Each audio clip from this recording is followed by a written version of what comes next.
friendly neighbor, and a devoted churchgoer. That is exactly how Dennis Rader's family and friends would have described him, before finding out the terrifying truth. Welcome back to Twisted Minds. My name is James, and today we look into the case of Dennis Rader, also known as the BTK killer. I don't know this. We have covered a number of stomach-churning killers during our time on YouTube, and Dennis Rader is up there with the worst. I don't want to give you any spoilers to what you will learn about in this video, but the nickname BTK Killer originates from his self-proclaimed MO: bind, torture, and kill. Hey Thompson, thank you for the 4 years. Boop. Join the badge, sir. It's all about trade. Dennis Rader was born on March 9, 1945, and was the oldest of 4 brothers. Growing up in Wichita, Kansas, Rader had a very average childhood, although he did admit that he'd strangled cats and dogs just for fun whilst being very young. As a teenager, he became obsessed with local girls and began spying on them through bedroom windows. Rader even stole women's underwear off washing lines or wherever else he could get them. At the age of 21, Rader joined the U.S. Air Force, where he spent the next 4 years working as a mechanic, including long periods being stationed overseas. When he returned to Wichita, he married Paula Dietz, with whom he had 2 children with, a boy named Brian and a girl called Carrie. To take care of his family during the early 70s, Rader took a job on an assembly line at the Coleman Company in Wichita. Although this may sound like an average white picket fence American life, things were about to take a gruesome turn when Rader met another employee at Coleman, a 33-year-old mother of 5 named Julie Otero.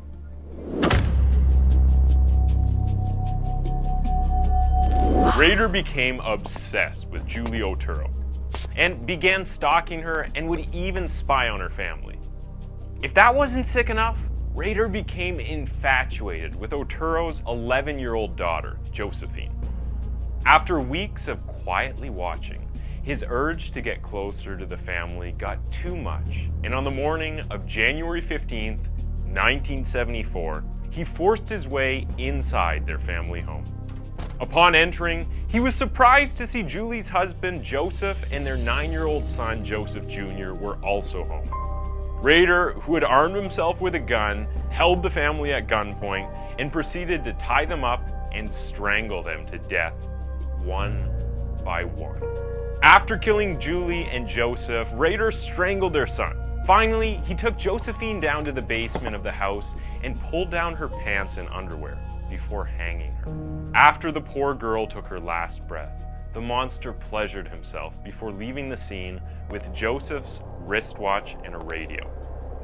2.5 months later, the man everyone considered Mr. Nice Guy felt the urge to act upon his twisted lust once again. This time his target was Catherine Bright, a 21-year-old who also worked at the Coleman plant. According to a later confession, Rader used to watch the girl going into her house and one day decided that she would become one of his projects, or PJs, as he liked to call them. On April 4th, 1974, Rader broke into Catherine's home while she was out and calmly waited for her to return.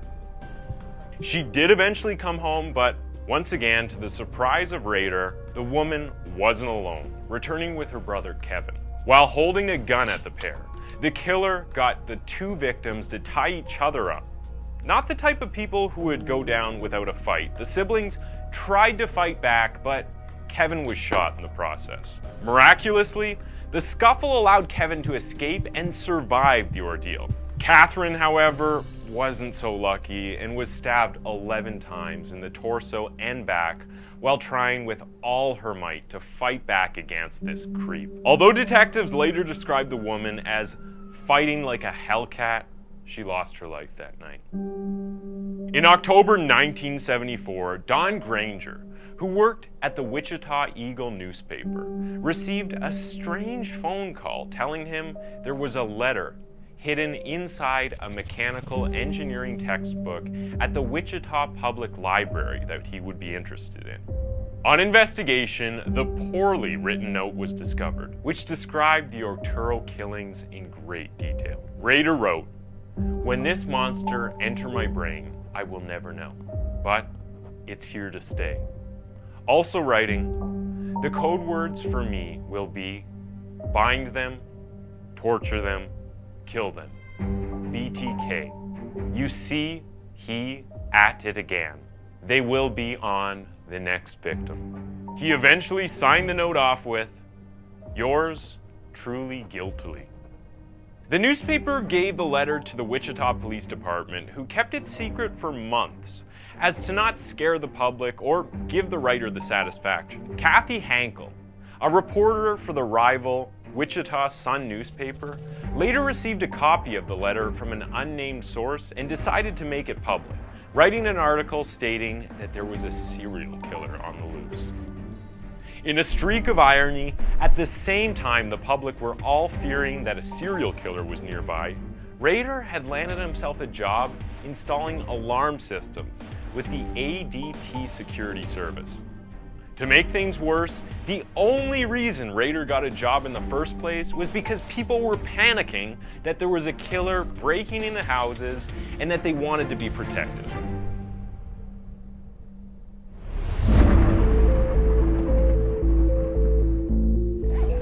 For several years, Rader went silent, somehow managing to suppress his urges. That was until 1977. When he struck twice. On March 17th, 1977, he broke into the home of Shirley Vian. He overpowered her, tied her up, put a plastic bag over her head, and then strangled her to death with a rope. Her 3 young children were at home at the time, and out of sheer terror, had locked themselves in the bathroom. Rader later admitted that he wanted to kill them next, but after Vian's phone began ringing, he got scared and left the house. Just think about how traumatizing this event would have been for those poor children. On December 8th, 1977, the BTK killer broke into the apartment of 25-year-old Nancy Fox. He cut her phone lines, made sure she wasn't home, and waited for her to return from work. After confronting her, he handcuffed her and strangled her with a belt. Once he knew she was dead, he once again pleasured himself before stealing Nancy's driver's license as a sick memento. After the infamy he had gotten from the note published in the newspaper, Rader began enjoying the brazen admission of his crimes, even ringing the police to report the murder from a payphone. In February 1978, he sent a 2-page letter to the Kate TV, sharing the gruesome details of the Shirley Vian and Nancy Fox murders.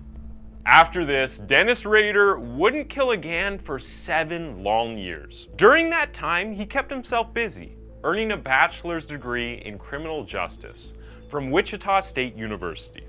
All right. This sick serial killer studied law and got a degree. During this time, Rader became an active member of Wichita's Christ Lutheran Church and even became president of the congregation's council. Carrie Rawson, Rader's daughter, described him as a great father, even finding time to be a scout leader at his son's Boy Scout group. At this point in his life, he was respected by his friends, neighbors, and family. But something was missing. Something that he just couldn't shake. Hey yo, when is Dexter coming out for Europors? Need to kill. New season. Only this time, his apple pie church-going life and his perverse. It's not on HBO Max, man. I fucking looked. There's a lie. It's not out for me in Sweden. HBO Max. Perverted urges were about to clash in the most disturbing way. Dennis Rader restarted his evil ways on April 27th, 1985, when he began obsessing over an older woman, Maureen Hedge. who lived on the same street as the Raider family. Hey, Marina. In his usual style, he broke into Marine's home and hid until she returned home with her boyfriend. This time, however, he waited for the boyfriend to leave and for Marine to get tucked up into bed before he lunged from the darkness and strangled her to death with his bare hands. Unsatisfied with just taking the life of the woman, he then carried her naked body to the Christ Lutheran Church, where he posed her in a number of bondage positions around the church and took photographs. Absolutely horrifying. After he was done, he dug a shallow ditch and rolled the body inside of it before burying the body.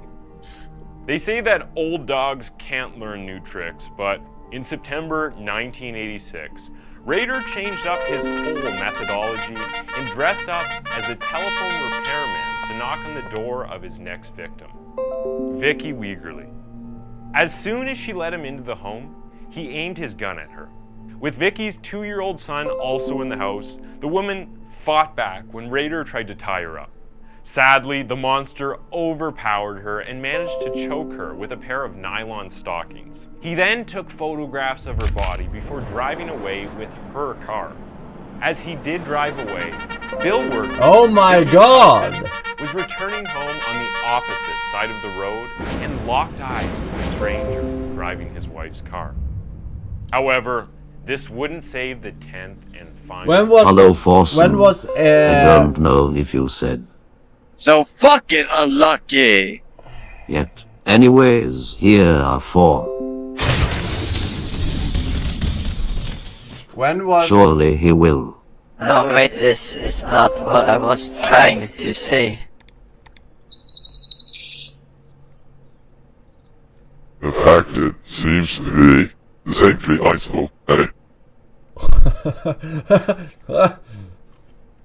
Oh, yeah, okay. A 1986 first DNA forensic test. Okay, it must have been who was 62 so much better Dolores being a serial killer Raider back was then, actually on a Boy Scout when it was more of like a cat and mouse scenario. I'm not saying, you know what I'm saying.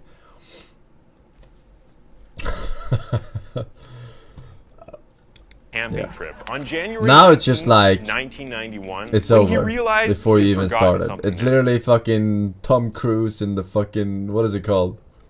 I don't even know what the fucking movie is called, where they foresee the shit. home. En route to his home, however, this vile killer took a detour and broke Minority into the Report, elderly woman's yeah. home by throwing a concrete block through the window.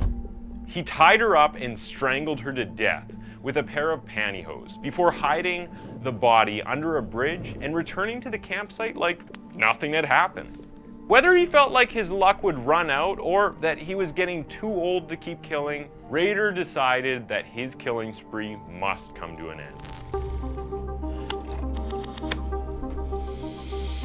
By 2004, the investigation of the BTK killer had gone ice cold.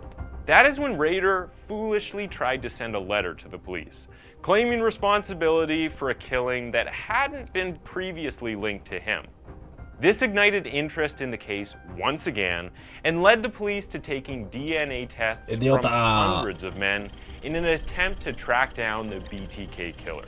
In fact, despite 1,100 DNA samples being taken overall, they failed to identify Dennis Raider. Raider eventually sent the police a message on a floppy disk, who quickly checked the metadata of the Microsoft Word document. In this data, they found that the document had been made by a man who called himself Dennis. What the fuck? They also found mention of the Lutheran Church. We From can do that? moment, it was down to a On a fucking simple Google floppy? search of Lutheran Church, Wichita, Dennis, which gave the result of a man named Dennis What Rader, the fuck? That's president hacker, man. of the Congregation's Council. At this point, the police already knew that the BTK killer drove a black Jeep Cherokee, the very same type of car parked outside the house of Dennis Rader. Now, you may think that that's the end of our story, but things weren't that simple. Even though the police suspected Raider, they only had strong circumstantial evidence and needed more direct evidence to lock him up. The way they solved this was by controversially obtaining a warrant to test the DNA of a pap smear from Rader's daughter that had been taken at the University of Kansas's medical clinic when she was a student there. The DNA of the pap smear was a near match to the DNA found under one of the victim's fingernails. This was finally the evidence they needed to arrest a serial killer who had evaded the law for 30 long years. God damn, dude. This guy is fucking walking, balancing on that fine line.